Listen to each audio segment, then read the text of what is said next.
buenas tardes, bienvenidos a esta transmisión desde el Facebook del Museo de Arte e Historia de Guanajuato. Tenemos la fortuna de tener dos grandes invitados en esta tarde, justo como preámbulo del cierre que estamos teniendo del taller de reinterpretación de Chiles en Nogada, como parte del programa especial de los 200 años de la consumación de la independencia a Guanajuato. Aquí nació México. Está con nosotros Beto Lanz, quien nos ha acompañado en las últimas dos transmisiones. Les invitamos a que las consulten, donde ya hablamos sobre la investigación gastronómica, además de la importancia de la fotografía como una herramienta importante para este mismo mercado. De igual manera, tenemos con nosotros al chef Juan Emilio Villaseñor, que es el director de la Cocinoteca, con quien además agradecemos la vinculación que hemos tenido. Gracias también a él conocimos a Beto Lanz y después descubrimos que tienen proyectos muy interesantes, incluso aquí en Guanajuato, donde nos están acercando a la importancia de consumir los productos que se encuentran en nuestra región. El chef Juan Emilio Villaseñor tiene la Cocinoteca en nuestra ciudad, aquí en León. Buenas tardes, muchísimas gracias, Víctor. Gracias por la invitación al Museo de Arte e Historia de Guanajuato, a la Universidad de La Salle en el Bajío y sobre todo también muchísimas gracias por la invitación a mi gran amigo, mi hermano, el gran cocinero Juan Emilio Villaseñor. Gracias por la invitación. Es un honor estar hoy con ustedes. Hoy tendremos básicamente una plática, un diálogo que va a tratar de compartir con ustedes algunas de las experiencias que hemos vivido tanto juntos como por separado en trabajos, en recorridos de investigación en el estado de Guanajuato. ¿Qué tal, mi querido chef? Muy buenas tardes.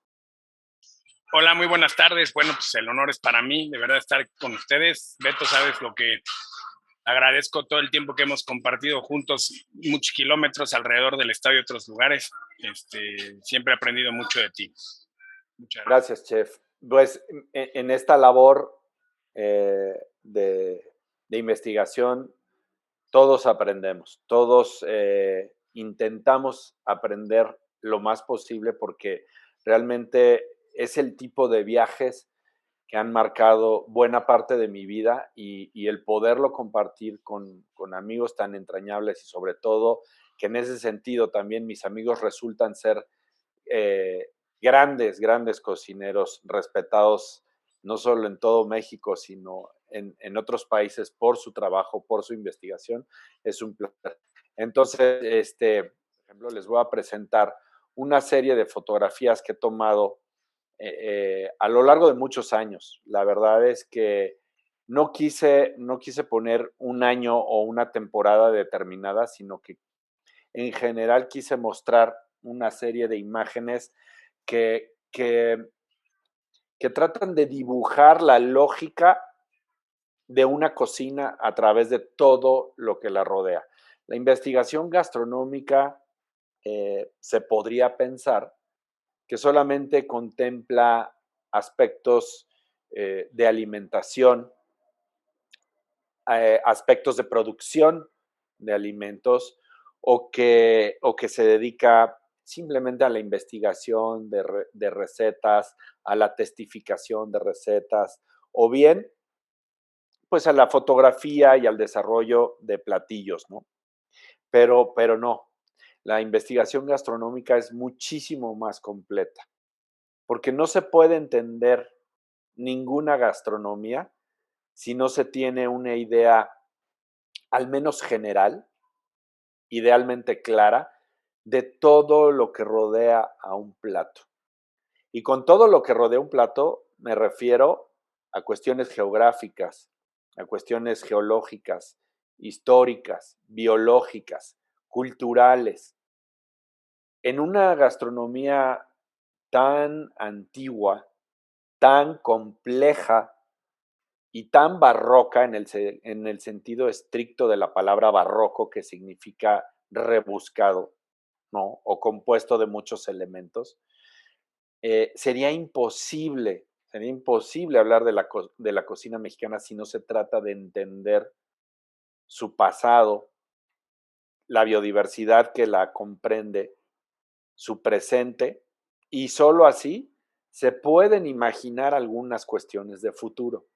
Muchas de estas imágenes, prácticamente el 90% de las imágenes que ustedes están viendo el día de hoy fueron tomadas en el estado de Guanajuato.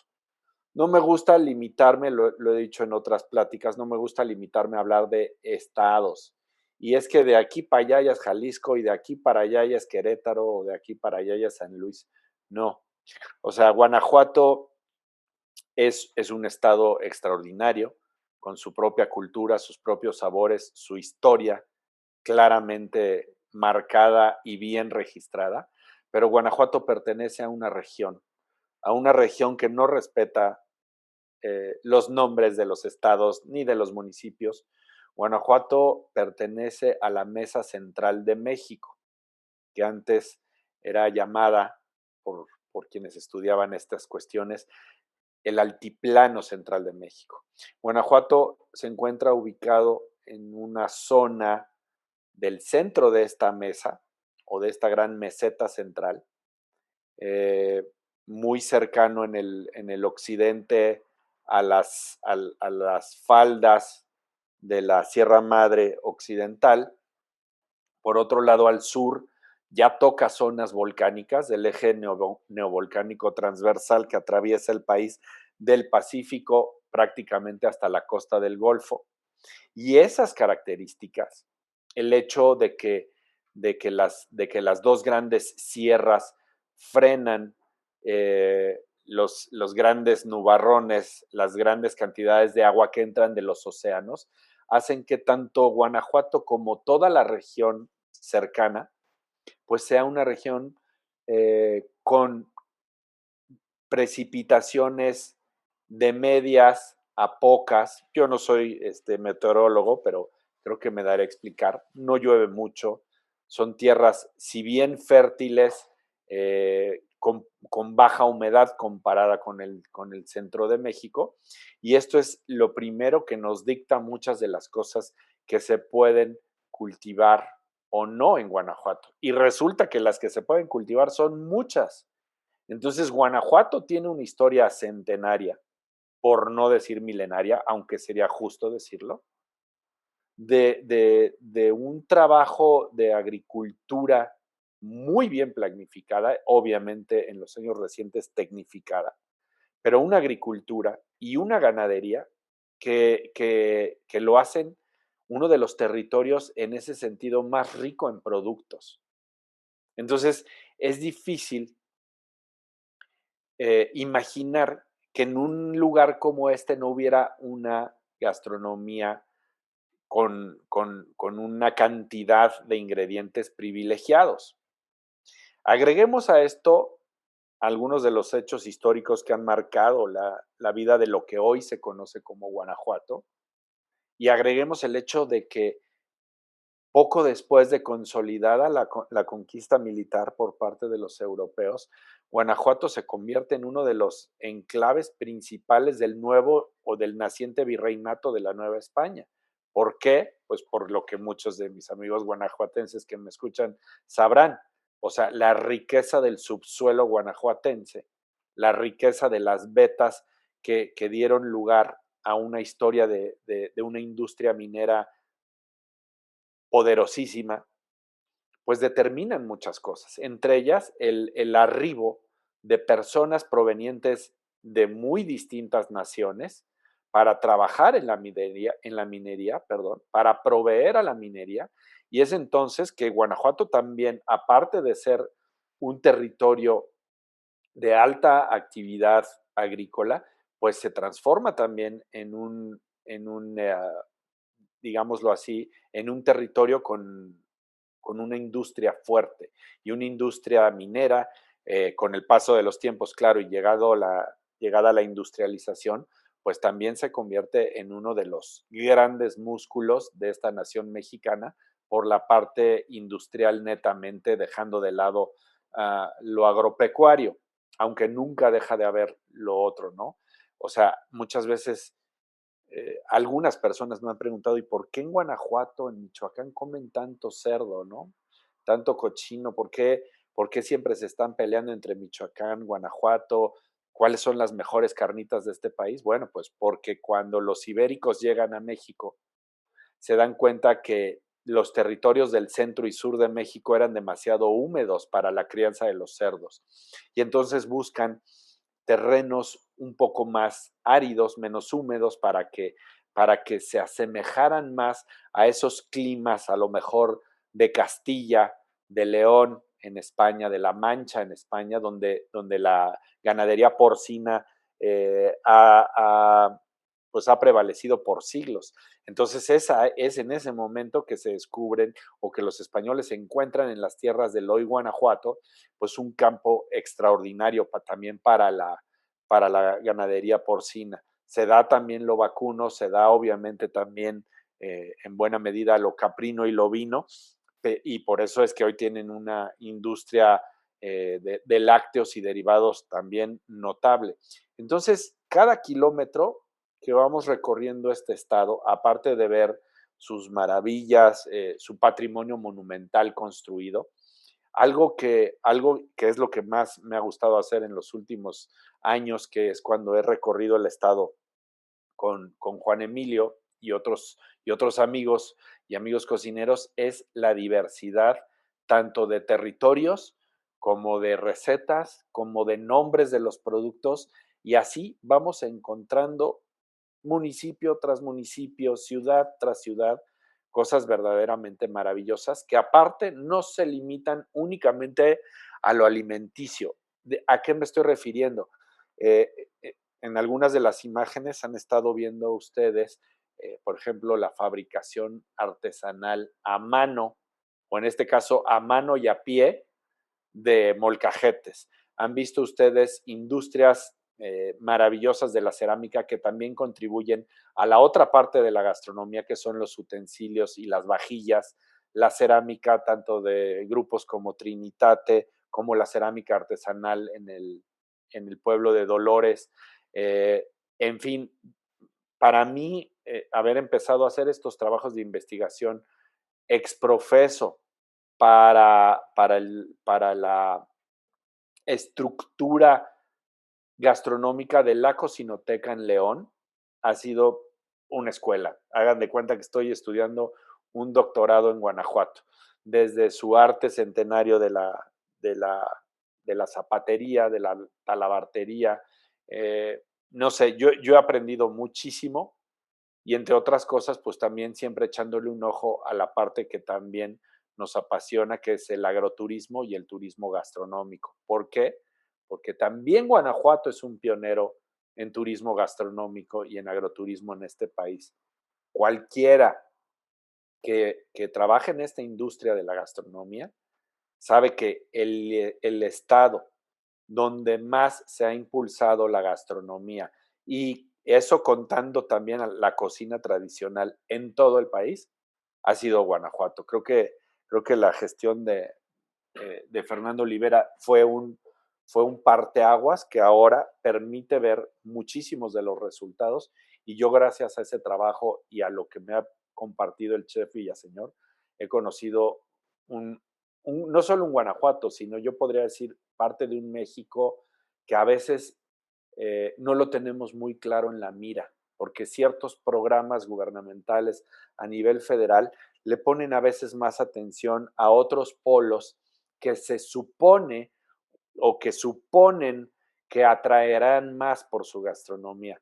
Pero Guanajuato ha probado con creces ser un polo gastronómico, digamos, comparándolo con lo que se tiene ahí, es una mina de oro que está por explorarse, la verdad. En ese sentido, Juan Emilio, por ejemplo, yo me acuerdo ahora viendo las fotografías, cuando me llevaste por primera vez a probar las carnitas de res a Doctor Mora, o cuando me llevaste al Cóporo, ¿por qué se te ocurrió que empezáramos por lugares incluso tan fuera de lo común, tan distantes de lo más conocido? ¿Cuál era la idea de ir a esos lugares y de incorporar ciertas técnicas y ciertos sabores en la cocinoteca? Bueno, primero te recuerdas que en el viaje del Cóporo tuvimos la época de los cabuches, ¿no? Las floraciones de los cabuches. y coincidió en esa zona que hicimos la visita y vimos con don José Bueno, que yo lo conocí en algunos otros eventos de Guanajuato, y para mí era muy importante que tú probaras el mezcal en la forma que lo presenta él, que son los coporitos, ¿no? Que es una tradición de tomar en esa región de Guanajuato, tomar el mezcal en un choconostle, ¿no? Pudimos ver el jardín de él, ¿te acuerdas? Que Claro. en el jardín atrás de su casa tenía, no sé, 7, 8 especies diferentes de nopales y de tunas y de choconostles, ¿no? Y, Por ahí van a aparecer en algún sí, momento. ya lo vi al principio de las imágenes, pero también Doctor Mora creo que es algo que nos cambió a muchos la idea de las carnitas. ¿Te acuerdas que yo decía las carnitas de Doctor Mora de res? Un plato que para mí sería uno de mis platos de las últimas voluntades, ¿no? Estas carnitas esta carne de res oreada, ¿no? Que se prepara en el caldero como una técnica similar, con un porcentaje de grasa de manteca de cerdo, ¿no? Y lo demás de res, el sabor especial, la textura, bueno, y pues todo lo que hemos podido recorrer, ¿no? Que creo que es un estado rico, siempre lo he dicho, es un estado para mí el huerto y el granero del país, ¿no? Sí, una de las cosas que más me han llamado la atención son justo los huertos de Guanajuato. Yo creo que hay unas condiciones naturales de lluvia, de suelo, de tierra, de horas de sol, que hacen que esa región muy en concreto eh, tenga muchos de los mejores huertos que yo he visitado en este país. He tenido la fortuna de verlos en distintas partes, pero con la variedad, con la calidad y sobre todo también con el trabajo de quienes los traba, pues de quienes los hacen, de verdad es sorprendente. Recuerdo una de las veces que fuimos, no sé si ya estábamos en pandemia o fue un poquito antes, que me llevaste con el señor Macuset, ¿no? Un ejemplo Y con notable. René, fue previo a la pandemia, no, estábamos en pandemia porque fue parte del viaje que hicimos también de investigación de Jalpa de Cánovas, ¿no? A la Sí, Nogalera y a la cajeta de sí, membrillo. Sí, sí. fue en esa época, fue en el mes, en octubre, va a ser un año de eso, todavía no Uh-huh, es un año.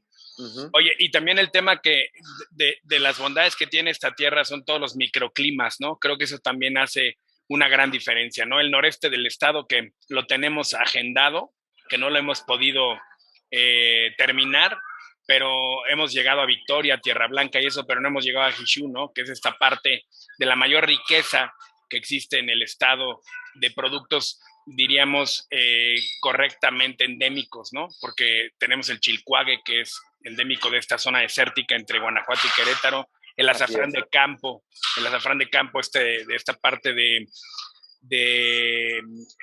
Monfort, donde vive Consuelo, Delgado de Abajo. Sí, Este, junto a Common Fort, sí. entonces, bueno, esta parte de los microclimas, ¿no? Esa zona tropical de Hishú, que es una zona, eh, pues, increíble, ¿no?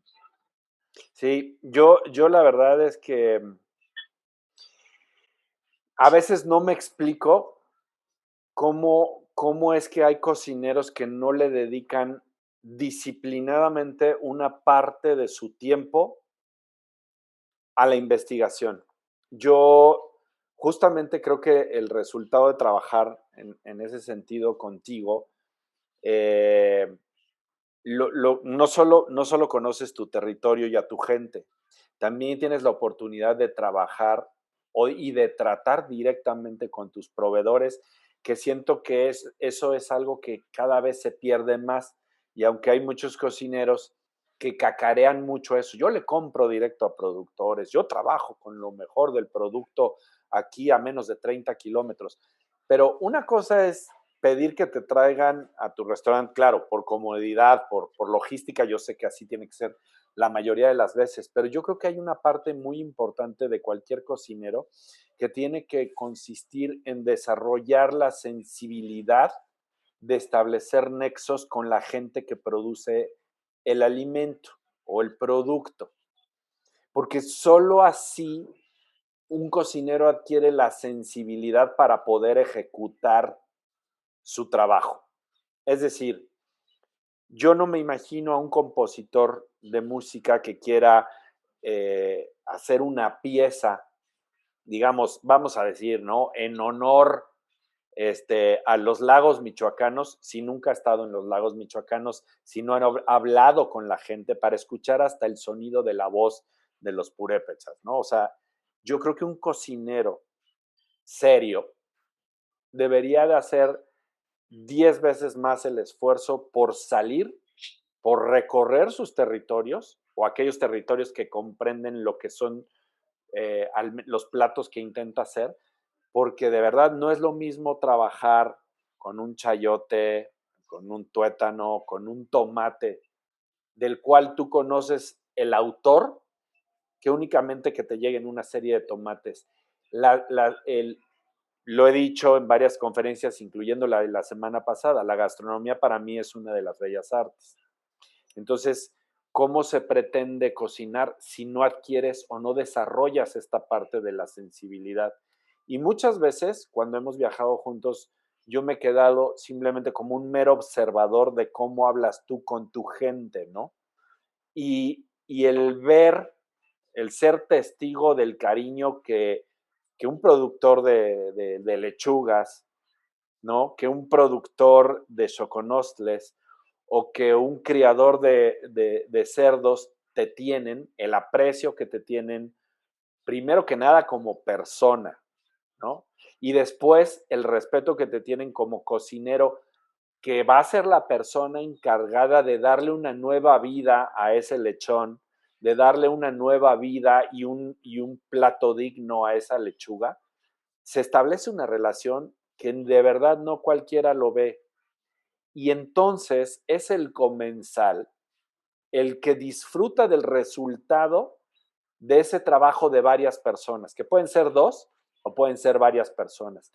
Pero en ese plato, como en el que tú serviste del fiambre, en los tacos de aire, ¿no? En tus platos, el que sea, ahí está el esfuerzo de muchas personas. Entonces creo que el hecho de que tú salgas no solo a comprar tus productos y hacer los tratos cara a cara de manera personal, sino de sensibilizarte con la tierra, con la gente, con la historia, con los rincones de ese estado, en este caso Guanajuato, aunque hemos viajado en Sonora, hemos viajado juntos en Nuevo León y en Puebla y en otras partes, creo que eso es lo que hace que tus platos, que el trabajo de tu cocina tenga un valor adicional al que podría tener otro muy buen restaurante. Restaurantes buenos en Guanajuato hay muchos, pero creo que sí son pocos en los que yo he percibido que en el plato hay historias que contar. Y esto solo se obtiene con la investigación gastronómica de campo. Y por eso yo te lo agradezco y creo que independientemente que yo te lo agradezco o no, creo que tus comensales lo pueden apreciar. Porque ya ves que de repente hay comensales que pueden llegar y, oye, ¿quiénes son tus productores? ¿Quién te surte de esto? ¿Quién te surte del otro? Como echándote buscapiés, ¿no? Señores, yo puedo dar fe de que si con un cocinero he viajado por su estado es con el señor Villaseñor. Entonces, ¿qué sientes tú por esos productores? ¿Qué sientes tú por ese producto? Y sobre todo cuando lo logras interpretar en un plato y ves el rostro del comensal que a veces hasta pone los ojitos en blanco. Mira, la realidad es que un cocinero debe de cocinar los productos que le da su tierra, ¿no? Eso es lo principal. Aquí hay manos que producen muchas cosas que son elementos característicos de un restaurante. Cuando hablamos de productores con los que trabajamos, nosotros hablamos de comunidad, ¿sí?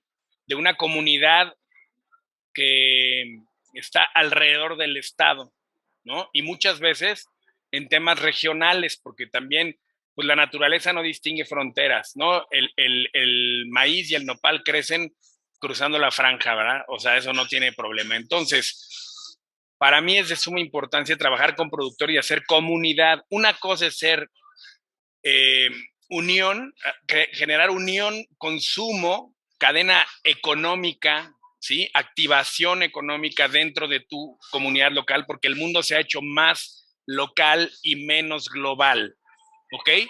Entonces, haciéndolo de esa manera, generamos comunidad, se queda el dinero dentro del estado, de la ciudad y podemos generar mucho mejores cosas.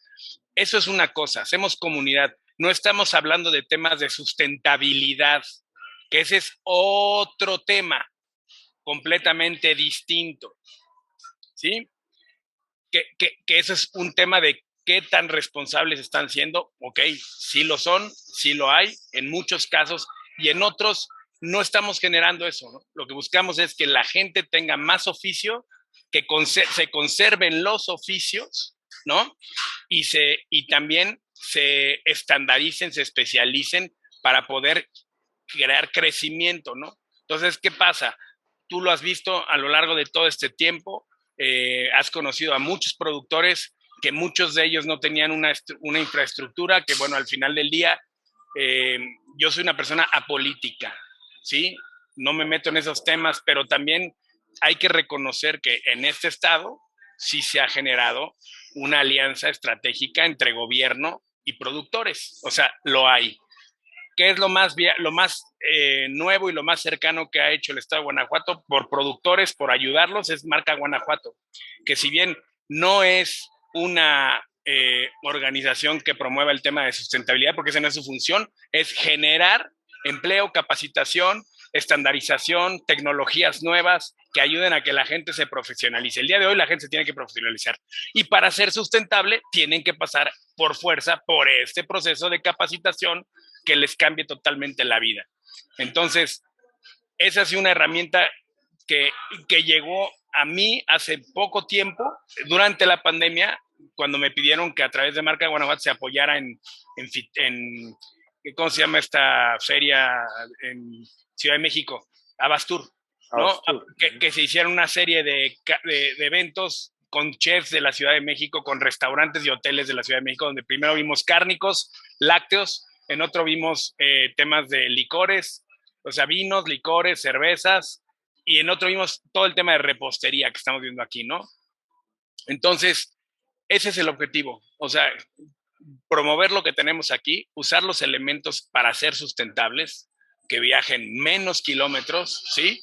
Y que bueno, pues tenemos que echar mano en algunos casos de algunos productos en que en su minoría trabajamos, como es el caso de traer un pulpo o traer una pesca de Ensenada. Fuera de ahí, el cordero de San Felipe, el lechón de Victoria de Cortázar, los quesos de Apaseo, de Cuerámaro, de San Miguel de Allende, los vegetales de San Felipe, de Silao, o sea, todo lo que has visto alrededor, ¿no? El postre, la cajeta de membrillo de Jalpa de Cánova, la nuez de Jalpa, ¿no? Y esa es la intención, generar comunidad, consumo local, ¿no? Y que tratemos de que todo se quede aquí.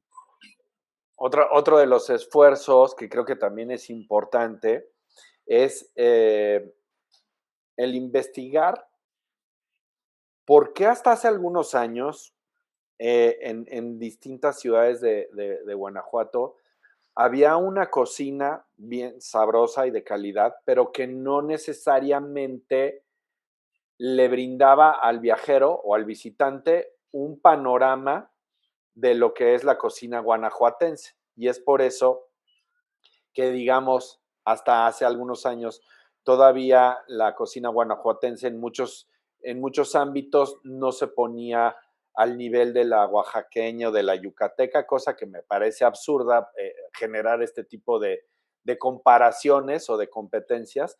Y es que simplemente hay un fenómeno que creo que también ocurre en otros estados de la República, donde muchas de las grandes recetas se atesoran en los hogares.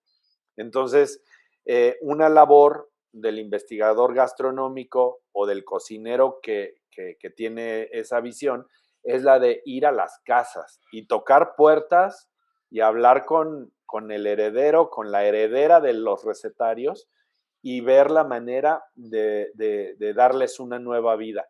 En ese sentido, creo yo que hay labores como la tuya, como la del chef Cárdenas, que se dedicaron o que se abocaron a esa tarea de hacer una revisión David en la Quevedo. historia gastronómica, el chef Quevedo, obviamente, de reinterpretar esas recetas que han estado ahí. Y es ahora cuando ya vemos una cocina guanajuatense extramuros, Sí, ¿no? aquí es importante mencionar algo, la situación geográfica de Guanajuato, ¿no? Al ser centro del país, lo pone a diferencia de otros lugares, en una posición muy interesante, ¿no?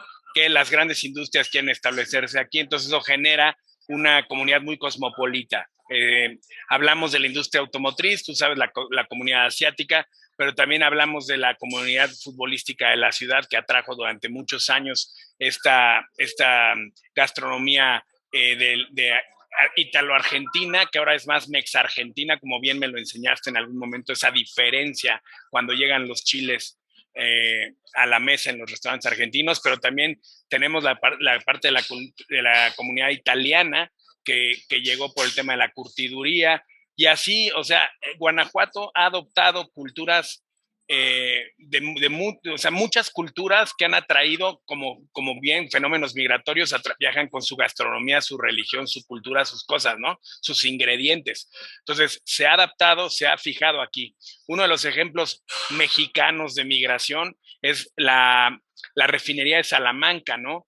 Te preguntas por qué tantos restaurantes de mariscos en el estado. Bueno, pues es eso. La gente viajó hace muchos años a trabajar de la franja del Golfo a trabajar en la refinería de Salamanca, pues se fueron quedando y fueron al salir, pues pongo a cocinar, a vender mariscos, que es lo que sabía hacer la gente. Y eso hizo una explosión tremenda de esta técnica y este tipo de gastronomía del Golfo, ¿no? Y así podemos hablar infinidad de cosas. Entonces, yo creí en algún momento que era necesario tener un restaurante que tuviera, que presumiera, que ofreciera lo que se hace aquí, ¿no? Dando a conocer muchas de las cosas que tú sabes tradicionales de la ciudad, como son las monjas, la cebadina, la lechuguilla, la cecina, o sea, todas estas cosas que ya la gente la conoce, pero en un mismo lugar, ¿no? Y tratando de enaltecer las cosas que se han hecho por mucho tiempo aquí, no nada más en temas de producción de hortalizas, sino también en temas de oficio, ¿no? De zapatería, todo el tema de pues, lo que has visto, ¿no?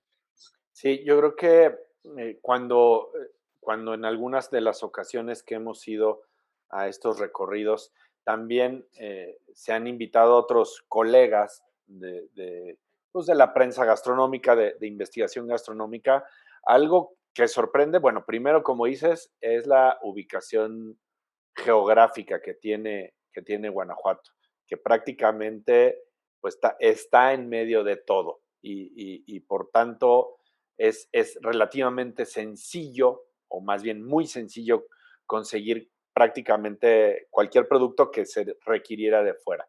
Pero por otro lado, el llevar a conocer a esta gente todo aquello que tú ya has tenido la oportunidad de ver, que tú has vivido con otros cocineros guanajuatenses y con los productores, lo que está permitiendo es una nueva forma de difundir lo que hay ahí, ¿no? Y es difícil que hoy, con solo 5 años de trabajo, la gente no esté enterada de que en Guanajuato se hacen grandes vinos, que se hace muy buena cerveza, que se hace una nueva gastronomía que se puede llamar en ese sentido guanajuatense. Sí, efectivamente hay restaurantes que ofrecen cocinas de otras regiones del país o de otras partes del mundo, pero no tiene muchos años en los que se está hablando y muy bien fuera de Guanajuato de la cocina guanajuatense. Ahora va a ser como pasa muchas veces en otros sitios, que es que el propio local se lo crea, ¿no? Porque a veces lo que puede pasar es que como los locales a veces sentimos que lo nuestro es tan obvio, que lo nuestro es tan común, que a veces le restamos un poquito de valor y pensamos que un buen restaurante es el que sirve cocina italiana o que sirve cocina Es correcto. de cierta parte de Asia, ¿no? Y no, yo creo que más bien la tarea de cocineros como tú con ese Dale a Christopher. compromiso es dar a conocer lo que ya se tiene ahí y que el guanajuatense, o en el caso muy específico de la cocinoteca, que la persona que nació y creció en León revalore aquello que antes daba por sentado, ¿no? A Sí, veces es difícil, porque no dudo que haya quien llegue y diga, pero ¿cómo voy a pagar eso por unos tacos de aire si los consigo aquí en la esquina? Porque ¿cómo voy a pagar eso si lo consigo aquí en una cantina, no? Más bien, yo creo que la actitud debería ser otra, y eso es el resultado de la investigación gastronómica, cuando aprendes que lo tuyo tiene exactamente el mismo valor o más a veces que lo importado, ¿no? y además es importantísimo hablar de algo, ¿no? O sea, cuando nosotros hablamos de una cocina dedicada a la ciudad, es por dos cosas. Una, la investigación que hemos hecho, la más lejana de 1850 a la fecha, ¿no? Platos como el turco de arroz, que gracias al licenciado Mariano González Leal tuve la oportunidad de conocer la receta e interpretarla, ¿no? Porque era una receta que se tenía que descifrar. No es una receta que existan gramajes ni nada, son pizcas, es como un poema. Pero, ¿qué hacemos nosotros? Bueno, tenemos unos tacos de aire, tenemos un fiambre, tenemos las salsas típicas de la ciudad, tratamos de tener eso, pero también somos cocineros con, con vanguardia, si me explico. ¿Qué pasa? Ahorita hablamos de cocina tradicional, recetas que datan de hace cientos de años, ¿no? Pero ¿qué pasa en 100 años más? ¿Cuál va a ser la cocina tradicional en 100 años de Guanajuato? Bueno, pues la interpretación que también nosotros como cocineros actuales estamos dando. Vamos a pasar de ser cocina moderna a ser cocina tradicional, quiera o no se quiera entender de esa manera. Entonces, ¿cómo va a irse alimentando un recetario de una ciudad o de un país si no se aportan en el tiempo evolución, nuevas propuestas, se van añadiendo recetas a los recetarios? Nosotros hemos aportado en la cocinoteca recetas a la gastronomía de Guanajuato. ¿Y por qué? Porque están en los libros, porque hemos donado las recetas, las hemos compartido con la finalidad de que se transmitan en un futuro. Entonces, Guanajuato tiene más de 18 moles, nosotros hemos aportado 3 moles también, ¿no? Uno de ellos es el mole de pasas amarillas, que es un mole de pasas que se hace con las pasas que van quedando de las cosechas de los viñedos de Guanajuato. Entonces, es eso, es no pelearnos con que, ay, es que eso no es cocina. No, sí es una cocina que conserva la base, la naturaleza y las recetas más tradicionales de una ciudad, pero aporta pues, su vanguardia, ¿verdad? Y parte que en el futuro va a ser parte de ese acervo culinario gastronómico del estado de Guanajuato, ¿no? Lo que hacemos nosotros y lo que hace David Quevedo y lo que ha hecho Jesús Cárdenas en su momento y todos los demás cocineros que han pasado por este lugar, ¿no? Por Guanajuato. Claro, yo creo que ahí la tercera labor más importante de un cocinero que tiene esta disciplina, bueno, la primera es investigar, ¿no? Y hay gente como tú que invierte de su bolsillo y dice, vámonos a recorrer estas tierras a ver qué encontramos.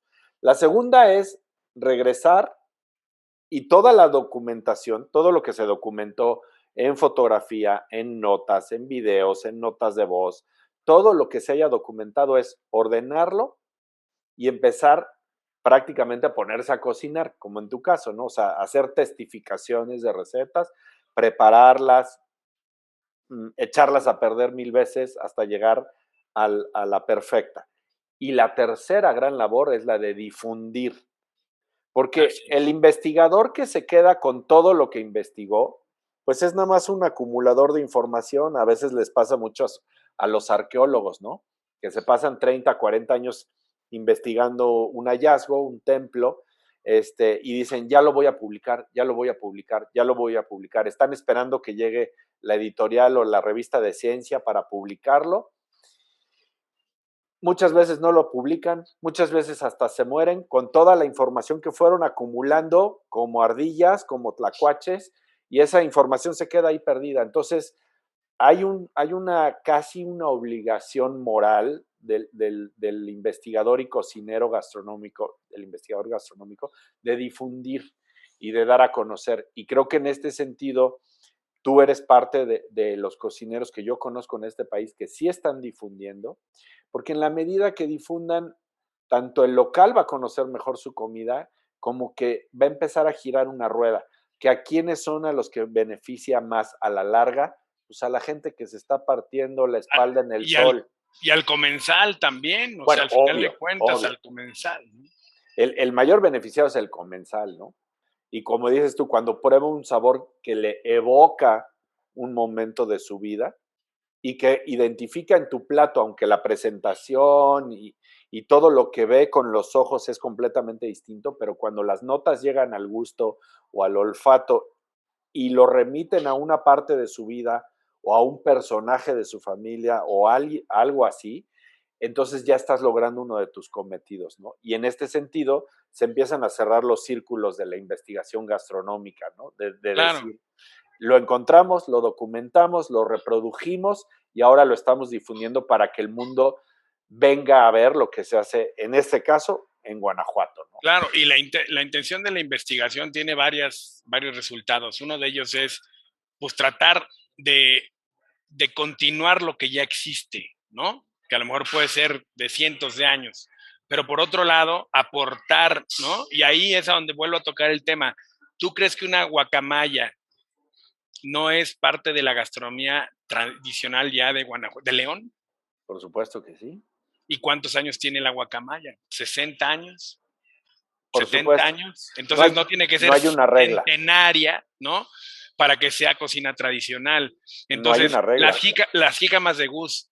Esas jícamas ya son cocina tradicional a de lo mejor León. me equivoco y tienen más de 30 años. Creo que tienen 30, 40 años. Ya es parte de la gastronomía tradicional de León. Las monjas, los guisados de las monjas ya son parte de la cocina tradicional de León, Guanajuato. Entonces, en este momento estamos nosotros creando platos que ojalá en algún momento surjan y se adopten en esta ciudad, porque van a ser platos que ya en algunos casos, en otros restaurantes, se tratan de replicar, lo cual es bueno. No es un problema como pudiera pensar las demás personas, hoy te están copiando. No, está bien, o sea, está bien que se vayan adoptando platos que han gustado a la ciudad y que se han hecho favoritos y que otras personas lo han reinterpretado. Lo hemos visto en Tamaulipas, ¿no? En Tampico, con la famosa jaiba la Frank, que bueno, se le atribuye al Porvenir, conocemos bien a Ángel, pero también hemos visto que a lo largo de la ciudad, en muchos otros lugares, en cantinas de otros, la jaiba la Frank se ha vuelto un plato tradicional de los últimos 100 años. Por ¿no? adopción, claro. Lo adoptaron. Entonces, hay que ser, hay que tener conocimiento de causa para poder decir que una cocina en cualquier parte del mundo es o no es parte de esa ciudad, ¿no?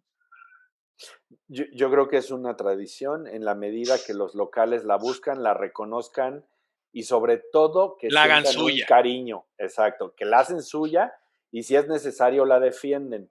Exacto. Entonces, en este sentido, yo lo que quisiera ver como resultado de tu trabajo, que aparte no va a parar, no ha concluido, es un trabajo continuo, que puede durar meses o años más, va a ser que tú sabes, muchos de los que estamos en esto sabemos que tu restaurante, tus platos y tu trayectoria ya ha recibido varios reconocimientos. Bueno, vamos a quedarnos a nivel nacional porque sé que también has ganado reconocimientos en España o en Japón, pero por lo pronto, con los reconocimientos que tiene tu cocina en el ámbito nacional, lo único que falta, y es un poco irónico, es que sea el propio leonés y el propio guanajuatense el que diga, el mejor chef de mi ciudad es uno que hace cocina de León, el mejor chef de mi ciudad o de mi estado es uno que hace cocina guanajuatense. Porque hay ciudades donde el chef más reconocido de la ciudad, y estamos hablando de ciudades grandes, hace cortes argentinos. Hay ciudades donde el chef más reconocido de la ciudad es el que tiene su restaurante de cocina francesa. Estoy hablando en México, no en Francia. Y eso no pasa en ninguna parte del mundo. En cualquier parte del mundo, el chef local es el que cocina localmente, ¿no? El mejor chef de Madrid hace cocina castiza madrileña, ¿no? El mejor chef de San Sebastián es el cocinero vasco que hace la cocina tradicional de Donosti. Entonces, ¿cuál es ese problema que tenemos en México en el que en muchas ciudades el chef más reconocido no hace ni cocina local ni regional y a veces ni cocina mexicana. Es ilógico, y no voy a decir ni lugares, pero hay ciudades de las 10 más grandes de este país donde el chef y el restaurante que más factura, el chef que más le aplauden, es el que no hace comida ni regional. Entonces, yo lo que estoy viendo es que afortunadamente el reconocimiento de esta labor de investigación que has hecho y de esta cocina de interpretación, eh, eventualmente va a ser reconocida por los guanajuatenses, por los leonenses, como el restaurante del estado.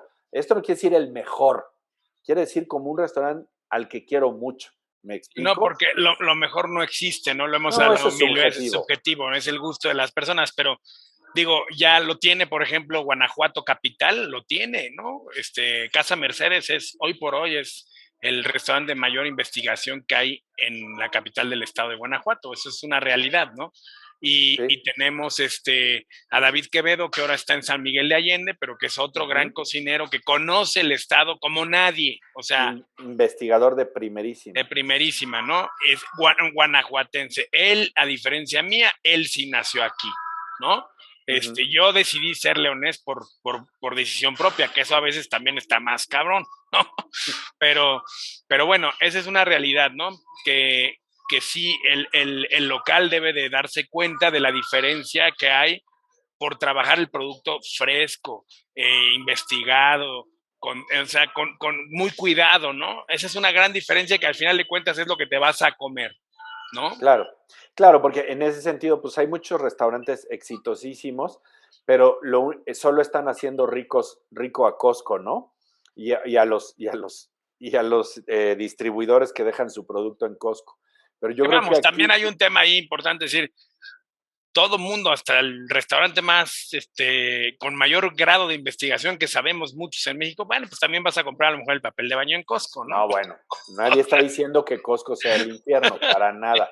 Yo lo único que digo es que todo cocinero, donde quiera que se encuentre, debería hacer un pequeño esfuerzo por colaborar con los productores locales, no por un tema de discurso, que aquí en Claro. México se da muchísimo el discursito, no, sino por un tema de contribuir a generar empleos.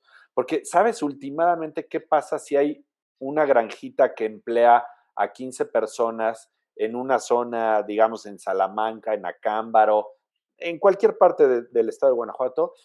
Frenas un poquito la migración, ¿no? La gente a lo mejor no se tiene que ir a otras ciudades o a otros países a buscar trabajo. Podrías contribuir Delincuencia. a frenar la delincuencia. Entonces, el comer con esta lógica no es nada más, vamos a bajarle a la huella de carbono. Sí, es muy importante, es fundamental bajarle a la huella de carbono y trabajar en cuestiones de responsabilidad social, como lo haces tú con tu equipo en la cocina, ¿no? De respeto, de equidad de género, de no gritos, de no violencia. No, pero va más allá. Esto es, si nosotros compramos productos locales, estamos empleando a los locales y estamos haciendo una comunidad más sana en todos los aspectos, ¿no? Una sociedad mejor. Sé que suena mucho a discursito, de estos discursitos que les dan muchas vueltas, los fríen varias veces y ya huele a aceite quemado. Pero de verdad, yo tengo pruebas palpables contigo y con otros cocineros que cuando trabajan con esta, voy a decir terquedad, en el buen sentido de la palabra, cuando son así de férreos, de disciplinados y de obsesionados con buscar lo local en todos los aspectos, da muy buenos resultados. Y el reconocimiento nacional ya te lo estás ganando mes con mes, año con año, premio con premio, pero eso es lo de menos. Yo creo que el mejor reconocimiento es lo que te dije hace una media hora. Cuando yo voy contigo con un productor de lechugas y se siente muy contento de ver que llegas y te sonríe, ¿qué pasó, Juan Emilio? Oye, no habías venido. Porque les compras, porque no les debes, porque no les mandas sus facturas a semanas o a meses de pagos, porque eres una persona en ese sentido transparente, ¿no? Y yo creo que no creo que seas la excepción. Yo lo que quisiera es que seas el ejemplo, nada Y más. de hecho, lo que sí puedes, lo sabes, y yo tengo la conciencia muy tranquila de que todo lo que está escrito en este menú está sustentado con mi palabra, y por eso me siento muy, muy contento y tranquilo Y con mis de lo que fotos, estamos por si a haciendo. alguien le Y queda tus duda. fotos. Por si a alguien le queda duda, que diga, no, es que tú no trabajas con productores locales. Aquí están los del ajo, aquí están los del cilantro, aquí están los de, bueno, todo lo que ustedes Y están que, viendo. ojo, volvemos a decir lo mismo, no se confundan las cosas. Estamos en un tema como entre hablar de veganos, vegetarianos, carnívoros. O sea, ya todo el mundo está feliz de meterse en lo que no le importa, ¿no? Deberían de respetar un poco más las cosas de las personas. Nosotros no hacemos un discurso sustentable, nosotros hacemos un discurso que es sustentado en investigación, en promoción, en apoyo, en recomendar. Lo que hemos hecho siempre ha sido recomendar una y otra vez a todos nuestros productores. Tú vienes al restaurante, te sientas y dices, qué bonita está la vajilla. Claro, aquí está el teléfono de Don Chuy, el artesano. Ah, cabrón, oye, las lámparas. Te vas a tal lugar y está el outlet y la puedes comprar saliendo de León. ¿Dónde desayuno mañana? En Las Sí, Monjas. en Las Monjas, con Panchos, con Ryuki, con El Sato, con Argentilia, con todo mundo. O sea, nosotros ¿Con tratamos cuántos de generar restaurantes comunidad. hemos conectado a tu cecina? Que todo el No, mundo que fue probó tu cecina, yo, así nada más a ojo de buen cubero, ese cuate ha entrado a otros 10 restaurantes gracias a tu recomendación. O sea, tú no te guardas tu lista de no. proveedores así, ¿no? Yo creo que eso es una de las culminaciones de la investigación Y que gastronómica. cualquiera le pregunte a Juan Abrirse. Carlos Piña, ¿no? El productor, el que hace la asesina, él la hace, que le pregunten cuántos estados del país está por las recomendaciones que hemos aportado, ¿no? Es la investigación gastronómica, como dije, es difundir, y difundir pues es compartir, chef. Así que de Es verdad, correcto. lástima que hoy estoy acá, porque ya hay varias de estas cosas que se me antojaron, desde ir a las jícamas de Gus, ¿qué dices? Que son la botana más sana y más sabrosa de esa zona de León, pero aparte ir a probar nuevamente estos platos, estos vinos, el que me mostraste el otro día, el del Guanamé, Sí, qué el bruto, pájaro azul. qué calidad de vinos, de verdad, no hay más que compartir, ¿eh? Ellos están en San Felipe Torres Mochas, muy cerca del Valle del Jaral, donde están los chiles poblanos, bueno, el chile poblano que utilizamos ahora para la versión del chile en nogada de Guanajuato, y están muy cerca, son vecinos, y es increíble lo que está haciendo Guanamé, entre otros productores de vino del estado, ¿no? Oye, por cierto, cuéntame de eso que por andar trabajando entre Puebla y Morelos, ya no pude ver contigo esta parte de lo que vas a hacer con este chile relleno. Yo sé que mañana tienes tu participación en este sentido, pero antes de que se nos termine el tiempo, cuéntame un poquito cómo acabó siendo esta historia. Pues mira, la realidad es que nosotros quisimos hacer una versión de chile relleno con una salsa de nogada utilizando los elementos que tenemos en el estado, ¿no? El chile se produce en el estado de Guanajuato, en la zona de Valle de Jaral, en San Felipe Torres Mochas, con otro fin. El fin de producir estos chiles es para secarlos y venderlos secos. Es una calidad espectacular, se llaman chiles premium. Isaí va a estar conmigo, de hecho, en la plática que vamos a dar de nuestra versión de este chile relleno. Lo invité con la finalidad de que él también aporte esta parte, ya que es el elemento más importante de este plato. Luego utilizamos el queso de cabra de Cuerámaro, de La Pin, que produce Armando, que es el que nos vende también los conejos. Y fuimos a la nogalera de Jalpa de Cánovas. Con ellos pedimos la nuez, que es una nuez de Castilla, es una nuez pecana, perdón, no es la nuez de Castilla tradicional, pero es una nuez que también aporta un sabor, que a mí en lo personal es una salsa a base de nuez que me gusta mucho, o sea, me gusta más quizás, ¿no? No quiere decir que sea mejor, simplemente es mi gusto. Y utilizamos también la granada en San Felipe, también encontramos, fíjate que muy chistoso, cerca de todo el Chilar están una serie de casas donde en todas hay granada, o sea, se da ahí, o sea, se da en esa zona de San Felipe, y entonces, pues esa fue pura casualidad, ¿eh? O sea, íbamos llegando al rancho y empezamos a ver todos los chiles y todo esto, y de repente saliendo veo que había unas granadas, dije, ah, cabrón, y me acerqué y no, hay en todos lados, pues imagínate, es esa zona que donde también se produce el chile, pues es apta para esto, ¿no? Entonces decidimos Nada una es versión, casualidad, mi chef. Hay nada es que ver casualidad. qué pasó ahí, por qué lo hicieron. ¿Y Así los es. árboles frutales, usas alguna fruta para el relleno o no? Estuvimos utilizando para darle un poquito de acidez membrillo. Uf, qué rico. Sí, pero ya el membrillo también se acabó la cosecha, entonces Sí. ya no pudimos. Pero bien, es eso Uf. básicamente, ¿no? Pues ojalá y pudiera probarlo, porque, mira, yo personalmente no soy un gran amante de los chiles en nogada al estilo poblano. Lo he dicho siempre, no lo oculto ni lo disimulo. Y creo que una de las razones me parece a veces es la forma de ser un poquito ortodoxa a veces de algunas personas que dicen, es que si no va capeado, si no es nogada con nuez de Castilla, no es chile en nogada. No, a ver, no es chile al estilo poblano, pero se puede hacer un chile relleno con salsa de nogada en cualquier parte donde consigas los ingredientes que tú creas que le van bien a esa preparación. Entonces, la cocina no es de este tipo de cánones como si estuviéramos hablando de derecho o de cuestiones militares. De adueñarse de las cosas. Pero hay que decirlo duro, ya estuvo bueno de que la gente se meta en lo que no le importa.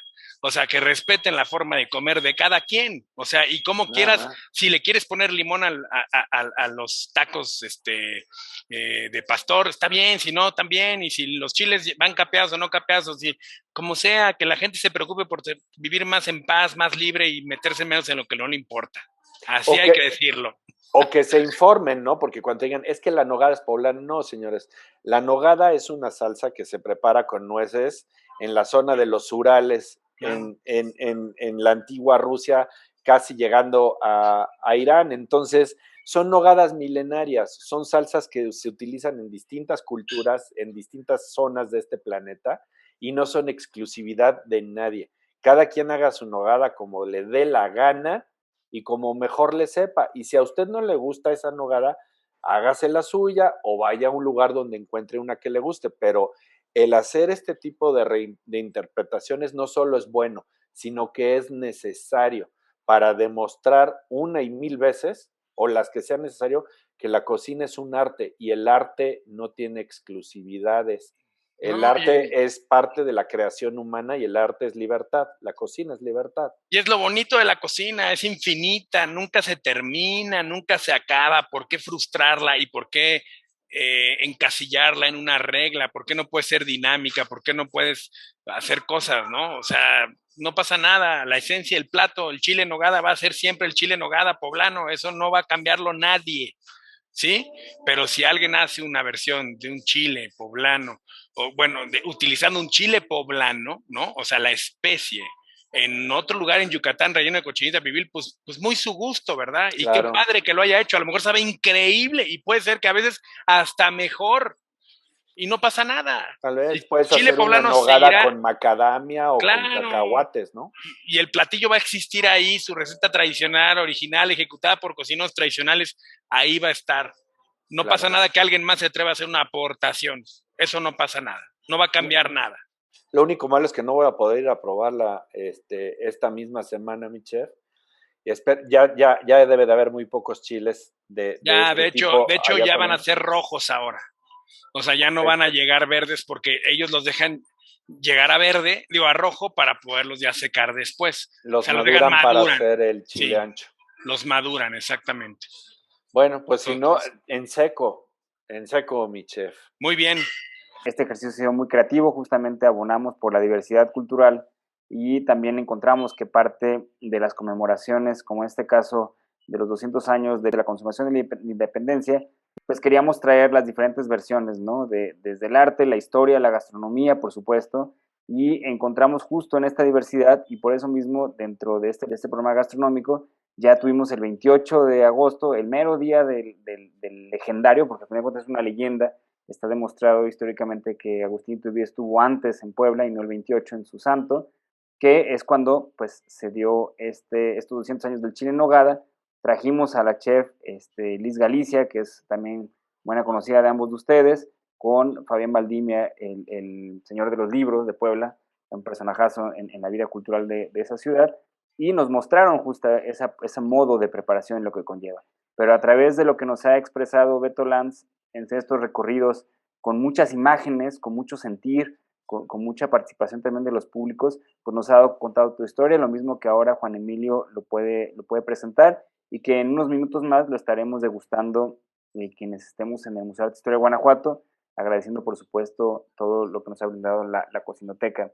Ya también como parte de este taller de reinterpretación, hemos estado trabajando estas posibilidades infinitas que nos ofrecen los ingredientes de Guanajuato en la cocina, en la unidad de prácticas de la Universidad de La Salle Bajío, de la Facultad de Turismo y Gastronomía, y justamente el viernes tuvimos oportunidad de hacer maridaje con el sommelier Carlos Moreno, justo con este vino que nos menciona Juan Emilio y Beto Lanz, que bueno, pues ahí tuvimos oportunidad y de verificar esta calidad de lo que nos presenta Guanajuato. No, pues yo agradecerles nada más, Beto, Víctor, muchísimas gracias por la invitación. Igualmente, muy, muy honrado de poder compartir un poco de lo que hacemos con la gente de ustedes del Museo de Historia y Museo de Arte de Guanajuato, con la Universidad La Salle y sobre todo con las personas que nos están regalando un poco de su tiempo para escuchar y para ver algunas de las cosas que hemos capturado, en este caso muy específico en Guanajuato. Así que para mí ha sido un verdadero placer estar en las 3 participaciones. Las veces que me inviten voy a estar listo y seguramente voy a tener mucho más que enseñarles porque voy a seguir yendo mucho a Guanajuato. Tenemos una cita que hemos retrasado ya 2 o 3 meses, pero que no hay fecha que no se cumpla, así que vamos muy pronto para allá. Siempre es un gusto. Es Muchas correcto. Gracias. Pues agradecemos a todas y a todos quienes han seguido esta transmisión, su atención. Les invitamos a que compartan estos materiales porque de verdad son materiales muy importantes, que son materiales que nos permiten ser embajadores de nuestra propia gastronomía, de la investigación que se está haciendo hoy día en Guanajuato, y que Guanajuato tiene mucho que ofrecer. De verdad que somos un destino cultural de México, donde por supuesto la gastronomía es una parte toral de esta oferta importantísima de nuestro estado. Muchas gracias, Beto, muchas gracias, Juan Emilio, a nombre del Gobierno del Estado de Guanajuato, a través del Foro Cultural y este Museo de Arte e Historia, que es un museo para todos, donde brindamos lo mismo la diversidad de las artes, así como también las expresiones culturales. Les agradezco.